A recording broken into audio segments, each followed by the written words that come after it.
నమస్తే welcome to non stop news. రోజంతా బిజీగా ఉన్నారా? న్యూస్ అప్డేట్స్ మిస్ అయ్యారా? డోంట్ వరీ, బ్రేక్స్ లేకుండా బోర్ కొట్టకుండా నాన్ స్టాప్ న్యూస్ ప్రతిరోజు రాత్రి 9 గంటలకు. నేను అనుశ్రీ. నేను మహేశ్వరి. సీనియర్ జర్నలిస్ట్ కొమ్మినేని శ్రీనివాస్ పై ప్రభుత్వం మరో కుట్ర చేసింది. ఒకే అంశంపై పలు పోలీస్ స్టేషన్స్ లో కేసులు నమోదు చేయించింది. టీడీపీ నేతల ఫిర్యాదులపై వరుస కేసులు పెట్టి ఇబ్బంది పెట్టాలని కుట్రలు పన్నారు టీడీపీ నేతలు. జైలుకు పంపాక కూడా కుట్రలు కొనసాగిస్తూనే ఉన్నారు. ఇప్పటికే తుళ్లూరు పోలీసులు కేసులో కొమ్మినేని శ్రీనివాస్ రిమాండ్లో ఉండగా మరో 3 పోలీస్ స్టేషన్స్ లో కేసులు నమోదు చేశారు. విజయవాడ సత్యనారాయణపురం, పడమట పోలీస్ స్టేషన్స్ లో కేసులు నమోదు చేయగా సాలూరు పోలీస్ స్టేషన్ లో కూడా మరో కేసు నమోదైంది. ఒక కేసులో బెయిల్ రాగానే మళ్లీ అరెస్టు చేసేందుకు ప్రభుత్వం కుట్రను పన్నుతోంది. కొమ్మినేనిపై కక్ష సాధించడానికి అడ్డదారులను ఎంచుకుంది కూటమి ప్రభుత్వం. ఇదిలా ఉంటే కొమ్మినేని శ్రీనివాసరావుపై నమోదు చేసిన సెక్షన్లపై న్యాయమూర్తి ఆగ్రహం వ్యక్తం చేశారు. ఎస్సీ ఎస్టీ యాక్ట్తో పాటు 356(2) సెక్షన్లు తొలగించారు. గుంటూరు ఎస్పీ, తుళ్లూరు డీఎస్పీకి మంగళగిరి కోర్టు మెమో జారీ చేస్తామన్నారు. ఈ కేసు ఎస్సీ ఎస్టీ యాక్ట్కు ఎలా వస్తుంది అని ప్రశ్నించారు జడ్జ్. గతంలో ఓసారి చెప్పినా మళ్లీ ఇవే సెక్షన్లు ఎలా పెడతారు అని ఆగ్రహం వ్యక్తం చేశారు. డిబేట్కు సంబంధించిన వీడియోను జడ్జికు చూపించారు కొమ్మినేని తరపు న్యాయవాదులు.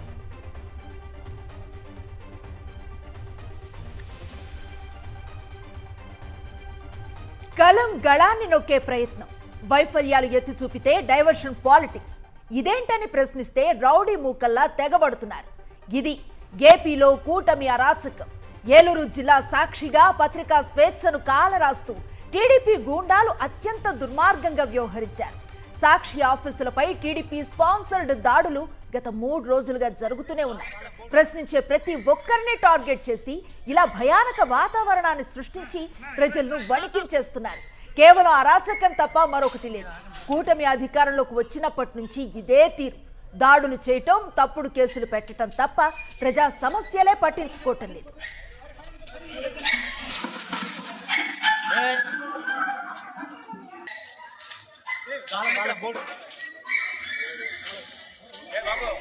ఏలూరు జిల్లా సాక్షి ఆఫీస్ పై పచ్చ మూకలు దాడికి తెగబడ్డాయి. పెట్రోల్ బాటిళ్లు, రాళ్లతో దాడి చేశారు దెందులూరు టీడీపీ నేతలు. సాక్షి ఆఫీస్లోని సామాగ్రి మంటల్లో కాలిపోయాయి. కారును ధ్వంసం చేశారు టీడీపీ గూండాలు. ఇంత జరుగుతున్నా పోలీసులు పట్టించుకోలేదు. కనీసం అటువైపు కన్నెత్తైనా చూడడం లేదు.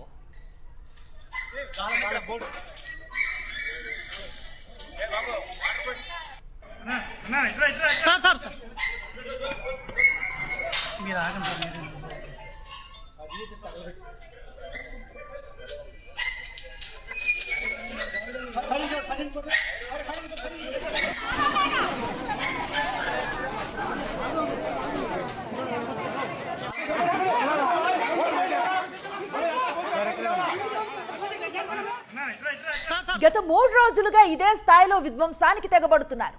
పత్రికా స్వేచ్ఛను కాలరాస్తూ రాష్ట్ర వ్యాప్తంగా సాక్షి కార్యాలయాలపై దాడులు చేస్తున్నారు.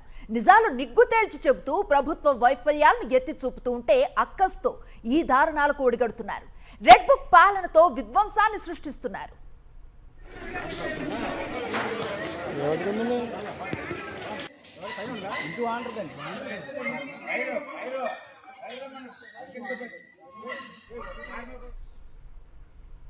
తూర్పుగోదావరి జిల్లా రాజానగరం సాక్షి మీడియా ఆఫీస్ పై కూటమి గూండాలు దాడులు చేశారు.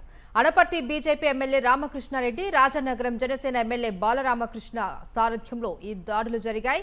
కూటమి మూకలు సాక్షి ఆఫీస్ బోర్డును ధ్వంసం చేశాయి. అధికారంలో ఉన్నామన్న పొగరుతో ఇలాంటి పనులకు పాల్పడుతుండటం కూటమి అరాచకానికి అద్దం పడుతోంది.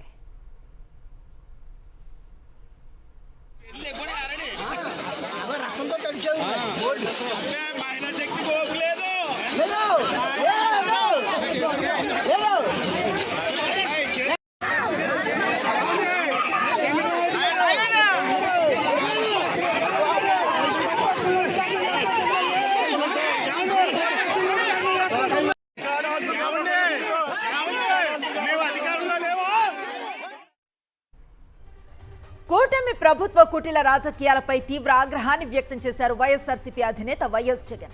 మహిళలను అడ్డం పెట్టుకుని చంద్రబాబు కుటిల రాజకీయాలు చేస్తున్నారని మండిపడ్డారు. తమ ప్రభుత్వ హయాంలో అవినీతి రహిత పారదర్శక పాలనను అందించామని, విప్లవాత్మక సంక్షేమ కార్యక్రమాలను అమలు చేశామని వెల్లడించారు. కానీ చంద్రబాబు ప్రభుత్వం పూర్తిగా మోసపూరితంగా వ్యవహరిస్తోందని మండిపడ్డారు. రెడ్ బుక్ పాలనతో ప్రభుత్వాన్ని అస్తవ్యస్తంగా మార్చారన్నారు. ఇచ్చిన హామీలు అమలు చేయలేని అసమర్థుడు చంద్రబాబు అని మండిపడ్డారు వైఎస్ జగన్.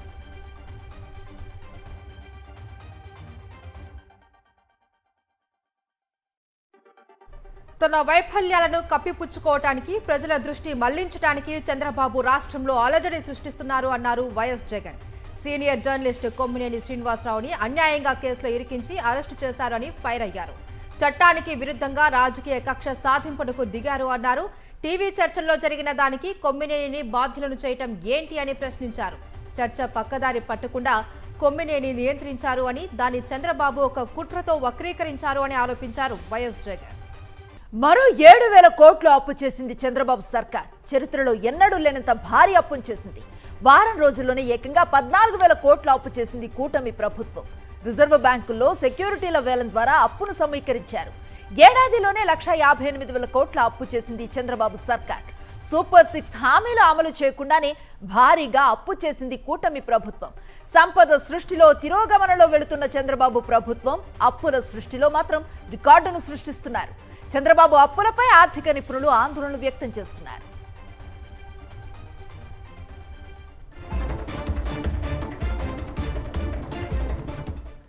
రాష్ట్ర వ్యాప్తంగా మహిళలపై జరుగుతున్న అఘాయిత్యాలపై వైఎస్ఆర్సీపీ ఆధ్వర్యంలో మహిళలు నిరసన తెలియజేశారు. రాష్ట్రంలో మహిళలు, బాలికలు, చిన్నారులకు రక్షణ లేకుండా పోయిందని ఫైర్ అయ్యారు. రాష్ట్రంలో లా అండ్ ఆర్డర్ లేకుండా పోయింది అన్నారు. రెడ్ బుక్ రాజ్యాంగాన్ని అమలు చేస్తూ కక్ష సాధింపు చర్యలకు పాల్పడుతూ ఉన్నారని మండిపడ్డారు. హోంమంత్రి అనిత రాజీనామా చేయాలి అని మహిళలు డిమాండ్ చేశారు. కూటమి ప్రభుత్వం మహిళలకు రక్షణ కల్పించడంలో పూర్తిగా విఫలమైందన్నారు వైఎస్ఆర్సీపీ మహిళా విభాగం రాష్ట్ర అధ్యక్షురాలు వరదు కళ్యాణి.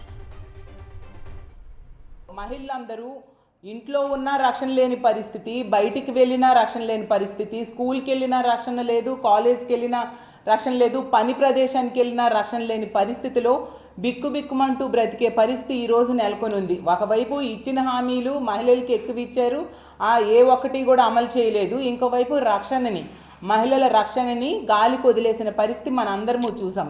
ఎంత దారుణం అంటే వీళ్ళు ఎంతసేపు కూడా ఈ కూటమి ప్రభుత్వం పోలీసుల్ని కక్ష సాధింపు రాజకీయాలకే వాడుతుండే పరిస్థితి. రెడ్ బుక్ రాజ్యాంగం అమలు మీద దృష్టి పెట్టారు తప్ప ఎక్కడ మహిళల మాన ప్రాణాలు రక్షించడం మీద, ప్రజల్ని రక్షించడం మీద దృష్టి పెట్టని పరిస్థితి మనం చూస్తూ ఉన్నాం. తాడేపల్లిలోని వైఎస్ఆర్సీపీ ప్రధాన కార్యాలయంలో వైఎస్ జగన్తో సమావేశమయ్యారు ఏపీ ఎండియు యూనియన్ కృష్ణా జిల్లా ప్రతినిధులు. తమ సమస్యలను జగన్ దృష్టికి తీసుకెళ్లారు. కూటమి ప్రభుత్వం తమకు అన్యాయం చేసిందని, జీవనోపాధి లేకుండా చేసిందని తమ గోడును చెప్పుకున్నారు. ఎండియు ఆపరేటర్లకు అండగా ఉంటాము అని, కూటమి ప్రభుత్వంపై పోరాడతామని భరోసా కల్పించారు వైఎస్ జగన్.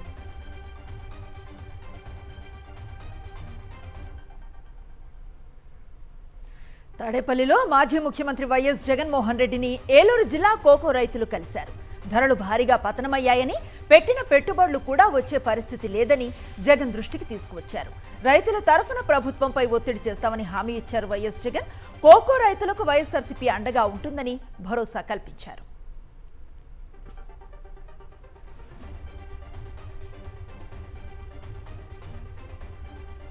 పీటీ వారెంట్పై మాజీ మంత్రి కాకాని గోవర్ధన్ రెడ్డిని గుంటూరు సిఐడి కోర్టులో హాజరుపరిచారు పోలీసులు. కాకాని గోవర్ధన్ రెడ్డికి కోర్టు 14 రోజుల పాటు రిమాండ్ విధించింది. అనంతరం కాకానిని నెల్లూరు జైలుకు తరలించారు. అక్కడ కాకానిని పరామర్శించారు మాజీ మంత్రి అంబటి రాంబాబు. కూటమి ప్రభుత్వం కక్ష సాధింపు చర్యలకు పాల్పడుతుంది అన్నారు అంబటి.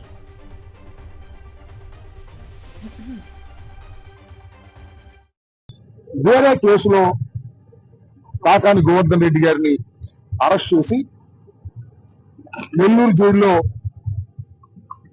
వారి రిమాండ్ లో ఉండగా కంప్లైంట్ కూడా డైరెక్ట్ గా జనరల్ ఆఫీస్ కి ఇక్కడికి ఇచ్చారు. అందువల్ల ఈ పరిధిలోకి రావటం వల్ల ఇక్కడ తీసుకోవాల్సి వచ్చింది.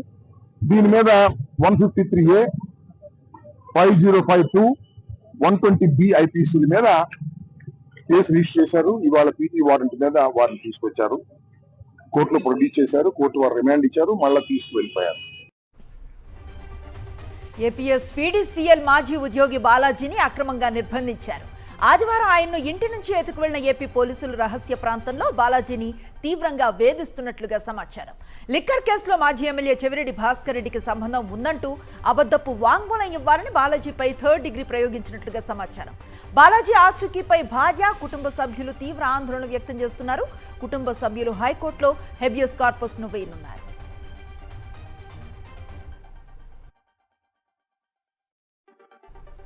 కూటమి ప్రభుత్వం అమాయకులపై అక్రమ కేసులు పెట్టి వేధిస్తుంది అన్నారు మాజీ MLA Chevireddy Bhaskar Reddy. APSP DCL మాజీ ఉద్యోగి బాలాజీని అరెస్టు చేసి చిత్రహింసలకు గురి చేస్తూ ఉన్నారని మండిపడ్డారు. తనపై తప్పుడు స్టేట్మెంట్ ఇవ్వాలి అని వేధిస్తూ ఉన్నారని వెల్లడించారు. తాను భయపడేది లేదు అని ఎలాంటి విచారణకైనా సిద్ధంగా ఉన్నాను అన్నారు చెవిరెడ్డి భాస్కర్ రెడ్డి. బాలాజీతో పాటు మరికొంతమందిని తీసుకెళ్లి గత ఆదివారం నుంచి నానా ఇబ్బందులు పెడుతున్నారంట, నరకం చూపిస్తున్నారంట. కాళ్ళు చేతులు కట్టేసి వాళ్ళకి నరకమెట్టుందో చూపిస్తున్నారు.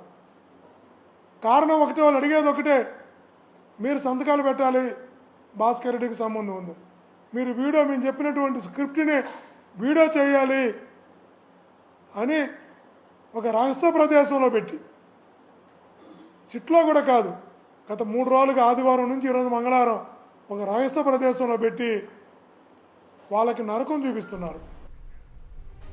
సీనియర్ ఐపీఎస్ అధికారి పిఎస్ఆర్ ఆంజనేయులను విజయవాడ ప్రభుత్వ ఆసుపత్రికి తరలించారు. వైద్య పరీక్షల అనంతరం ఐసీయూలో పిఎస్ఆర్ కు చికిత్సను అందిస్తున్నారు. ఎస్కాట్ భద్రత నడుమ పిఎస్ఆర్ కు చికిత్స కొనసాగుతోంది. 3 రోజుల పాటు ఐసీయూలోనే ఆంజనేయులకు చికిత్సను అందించనున్నారు. గుండె సమస్యతో పాటు బీపీతో ఇబ్బందులు పడుతున్నారు పిఎస్ఆర్ ఆంజనేయులు.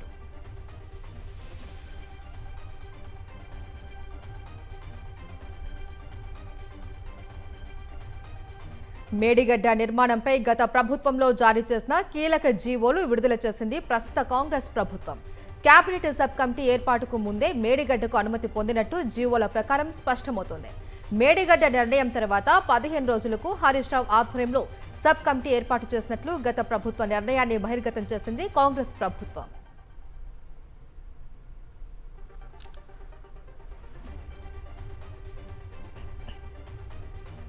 కేసీఆర్ విచారణలో కీలక మార్పు చేసింది కాళేశ్వరం కమిషన్. ఓపెన్ కోర్టు కాకుండా ఇన్ కెమెరా విచారణ చేయాలని యోచిస్తోంది. మాజీ సీఎం హోదాలో ఉన్న కేసీఆర్ కు ఇన్ కెమెరా విచారణ చేసే అవకాశం ఉంది. ఇన్ కెమెరా ముందే కమిషన్ విచారణలో కేసీఆర్ పాల్గొనున్నట్లుగా తెలుస్తోంది. కమిషన్ ప్రశ్నలకు ఇన్ కెమెరా సమాధానం చెప్పనున్నారు కేసీఆర్. ఇప్పటివరకు కమిషన్ ముందు పాల్గొన్న వారిని ఓపెన్ కోర్టులో విచారించింది కాళేశ్వరం కమిషన్. 115వ సాక్షిగా కమిషన్ ముందు హాజరు కానున్నారు మాజీ సీఎం కేసీఆర్.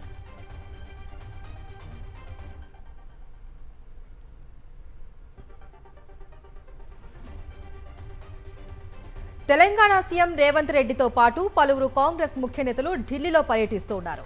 సీఎం రేవంత్ రెడ్డి కాంగ్రెస్ పెద్దలతో సమావేశమయ్యారు. అగ్రనేతలు రాహుల్ గాంధీ, మల్లికార్జున ఖర్గేతో సీఎం రేవంత్ భేటీ అయ్యారు. కొత్త మంత్రుల శాఖల కేటాయింపుపై చర్చించారు. ఎస్సీ వర్గీకరణ, బీసీ కులగణన సభల తేదీలపైన చర్చించినట్టు సమాచారం. బహిరంగ సభలకు రావాలి అని ఖర్గే, రాహుల్ను ఆహ్వానించారు సీఎం రేవంత్ రెడ్డి. తెలంగాణలో చేపట్టవలసిన కార్యక్రమాలపై సీఎంకు వారు దిశానిర్దేశం చేశారు. 11 ఏళ్ల మోదీ పాలనా వైఫల్యాలను ప్రజల్లోకి తీసుకెళ్లాలి అని సూచించారు. అధిష్టానం పిలుపుతో సీనియర్ మంత్రి ఉత్తమ్ కుమార్ రెడ్డి సైతం ఢిల్లీ వెళ్లారు. మంత్రుల శాఖల్లో మార్పులు చేసే యోచనలో అధిష్టానం ఉన్నట్టు తెలుస్తోంది. కొత్త మంత్రులకు శాఖల కేటాయింపుపై ఖర్గే, రాహుల్ను కలవనున్నారు ఉత్తమ్ కుమార్ రెడ్డి.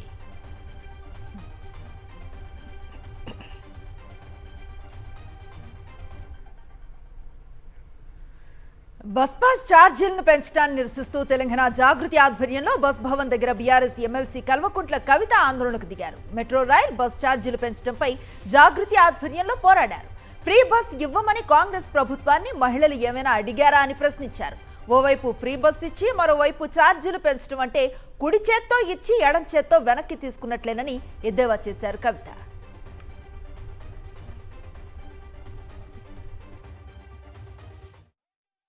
ఇవాళ బస్ రేట్లు పెంచారు. ఖచ్చితంగా దాని మీద తెలంగాణ జాగృతి ఉద్యమం చేస్తుంది. ఎందుకంటే మొన్నటిదాకా 1100 ఉన్న బస్ పాస్ ఇవాళ 1400 చేసిండ్రు. అవసరం? స్టూడెంట్స్ బేర్ చేయగలుగుతారా? అఫోర్డ్ చేయగలుగుతారా? ఈ గవర్నమెంట్ని మనం ఏమైనా అడిగినామా ఫ్రీ బస్ ఇవ్వండి, ఫ్రీ బస్ ఇవ్వండి అని? ఒక పక్క ఫ్రీ బస్ ఇచ్చినట్టే ఇచ్చి ఇంకో పక్క రేట్లు పెంచితే దాని అర్థమైంది అంటే కుడి చేతితో ఇచ్చి ఎడమ చేతితో వెనక్కి తీసుకున్నట్టే కదా. గ్రేటర్లో వర్షాకాల సన్నద్ధతపై ఎంఏయుడి కీలక నిర్ణయం తీసుకుంది. నగరంలో వర్షాకాల నిర్వహణ బాధ్యతలను హైడ్రాకు అప్పగిస్తూ ఉత్తర్వులు జారీ చేసింది. వరద నీరు నిల్వకుండా చూడటం, నాలాల్లో పూడికతీత బాధ్యతలు హైడ్రాకు అప్పగించింది. రహదారులపై పేరుకుపోయిన బురద, పడిపోయిన చెట్ల తొలగింపు బాధ్యతలు హైడ్రా చూస్తుందని హైడ్రా కమిషనర్ రంగనాథ్ వెల్లడించారు. గౌరవ ముఖ్యమంత్రి గారు కూడా ఇప్పుడు డిజాస్టర్ మేనేజ్మెంట్ అంతా ఒకే అంబ్రెల్లా కింద తీసుకురావాలి, ఒక ఏజెన్సీ చేస్తే కనుక ఈ కోఆర్డినేషన్ ఇష్యూస్ లేకుండా ఉంటాయనేది కూడా వారి ఆలోచన. దానికి తగ్గట్టుగా కూడా డిజాస్టర్ మేనేజ్మెంట్కి సంబంధించినటువంటి మేజర్ అంశాలు లైక్ ఇటు డీసిల్టింగు, డీక్లాగింగు, ఇట్లా మనకి ఏదైతే కనుక డీవాటరింగు, ఇట్లాంటివన్నీ కూడా మాన్సూన్ టైంలో, అంటే మాన్సూన్ ముందు చేసే అన్నీ కూడా మళ్ళీ జిహెచ్ఎంసీ చేస్తారు. అన్నమయ్య జిల్లా రామసముద్రంలో టీడీపీ నేతలు బరితెగించారు. వివాహిత అదృశ్యం కేసులో పోలీసులపై రెచ్చిపోయారు. ఎర్రబోయినపల్లెకు చెందిన టీడీపీ నాయకులు పోలీస్ స్టేషన్ను ముట్టడించి వీరంగం సృష్టించారు. ఎస్ఐ రవికుమార్ పై కారం పొడితో దాడి చేసేందుకు యత్నించారు. మదనపల్లి ఎమ్మెల్యే షాజహాన్ భాషా పిఎస్కు చేరుకోవడంతో ఉద్రిక్తత తారాస్థాయికి చేరింది. ఎస్ఐని తమకు అప్పచెప్పాలని టీడీపీ నేతలు మొండి పట్టుపట్టారు. ఎస్ఐని స్టేషన్లో ఉంచి సిబ్బంది తాళం వేయగా తాళాలు ధ్వంసం చేసేందుకు టీడీపీ నేతలు యత్నించారు. కర్ణాటక ముఖ్యమంత్రి సిద్ధరామయ్య ఆరోపణలు ఎదుర్కొంటున్న ముడా స్కామ్ కేసులో ఎన్ఫోర్స్మెంట్ డైరెక్టరేట్ కీలక చర్యలను చేపట్టింది. 100 కోట్ల విలువైన 92 ఆస్తులను అటాచ్ చేసింది. హౌసింగ్ సొసైటీ ముడాలో ఉన్నతాధికారుల బినామీల పేరిట రిజిస్టర్ అయిన ముడా సైట్స్ ఇందులో ఉన్నాయి. ఈ నెల 9వ తేదీన ఈడీ బెంగళూరు జోన్ అధికారులు ఈ చర్యలు చేపట్టారు. మైసూరు అర్బన్ డెవలప్మెంట్ అథారిటీ కుంభకోణం కేసులో సీఎం సిద్ధరామయ్యతో పాటు ఆయన భార్య అభియోగాలను ఎదుర్కొంటున్నారు.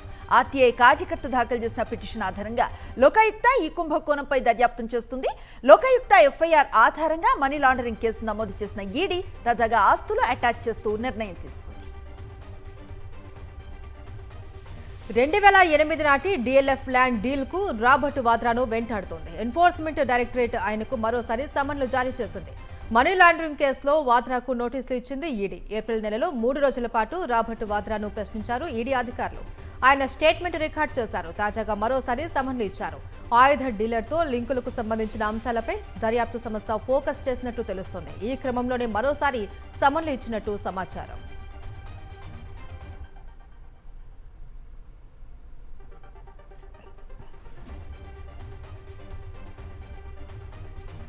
పర్యాటక అభివృద్ధికి భారత్ పైన ఆధారపడింది ద్వీపదేశం మాల్దీవ్స్. బాలీవుడ్ స్టార్ కత్రినా కైఫ్ ను గ్లోబల్ టూరిజం అంబాసిడర్ గా నియమించింది. ఈ మేరకు ప్రకటన విడుదల చేసింది Maldives marketing and public relations corporation.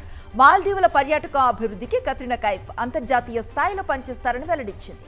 మాల్దీవుల అధ్యక్షుడు ముయిజ్జు చైనాకు దగ్గరయ్యే క్రమంలో భారత వ్యతిరేక గళం వినిపించడంతో 2024లో 2 దేశాల మధ్య కాస్త దూరం ఏర్పడింది. ఈ క్రమంలో మాల్దీవ్స్ టూరిజాన్ని బాయ్కాట్ చేశారు భారతీయులు. మన లక్షద్వీపులకు పోటెత్తారు. దీంతో మాల్దీవులు కాళ్ల బేరానికి వచ్చేసింది. భారత్తో సత్సంబంధాలు కోరుకుంటున్నామంటూ చర్చలకు వచ్చింది. ఆ తర్వాత ఇరు దేశాల సంబంధాలు మళ్లీ సాధారణ స్థితికి వచ్చాయి. వచ్చే నెలలో ప్రధాని మోదీ మాల్దీవుల్లో పర్యటించనున్నారు. లండన్లోని హిత్రూ ఇంటర్నేషనల్ ఎయిర్పోర్ట్లో ఆసక్తికర ఘటన జరిగింది. అక్రమ వలసదారులను భారత్కు పంపిస్తూ ఉండగా అందులో ఒక వ్యక్తి అధికారుల నుంచి తప్పించుకునే ప్రయత్నం చేశాడు. రన్వేపై పరుగులు తీశాడు. ఆదివారం హిత్రూ విమానాశ్రయంలో టెర్మినల్ 2 వద్ద ఈ ఘటన చోటు చేసుకుంది. ఎయిర్పోర్టు సిబ్బంది, పోలీసులు వెంటనే అప్రమత్తమై అతన్ని పట్టుకున్నారు. అనంతరం అతన్ని విమానం ఎక్కించారు. ఈ దృశ్యాలను ఓ వ్యక్తి వీడియో తీసి యూట్యూబ్లో అప్లోడ్ చేయగా అది కాస్త వైరల్గా మారింది. That is not right. Mate, that geezer's running from... Take him down. Mate, they're going to have to stop the operations, man. They're going to have to stop aircraft moving. He's running straight towards... That is... business updates చూద్దాం. దేశీయ stock markets సూచీలు ఇవాళ ఫ్లాట్గా ముగిశాయి. అంతర్జాతీయ మార్కెట్ల నుంచి మిశ్రమ సంకేతాల నేపథ్యంలో సూచీలు తీవ్ర ఒత్తిడిని ఎదుర్కొన్నాయి.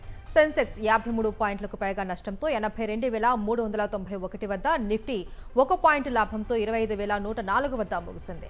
డాలర్తో రూపాయి మారకపు విలువ ₹85.62గా ఉంది. Tata Motors, Infosys, tech Mahindra, IndusInd bank, HCl technologies షేర్లు లాభాల్లో ముగిశాయి.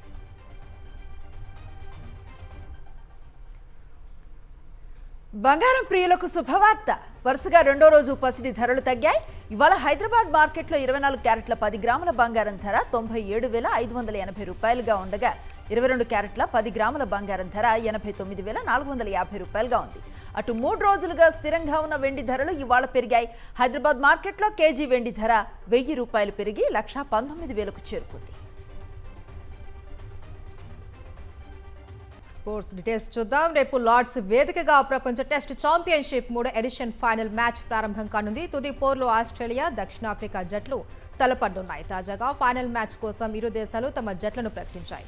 ఆసీస్ ఆటగాడు కెమెరూన్ గ్రీన్ తిరిగి ఫ్లయింగ్ 11లో వచ్చాడు. అతను 3వ స్థానంలో బ్యాటింగ్కు దిగనుండగా మార్నస్ లబుషేన్ తన కెరీర్లో తొలిసారిగా ఓపెనర్గా ఎంట్రీ ఇవ్వనున్నాడు.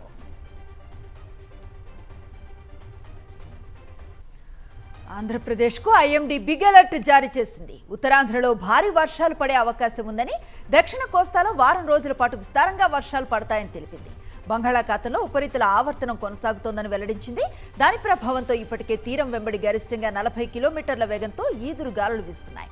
అలాగే దక్షిణ కోస్తాలో పలు ప్రాంతాల్లో విస్తారంగా వర్షాలు పడుతున్నాయి. ఇవి నాన్ స్టాప్ న్యూస్ అప్డేట్స్.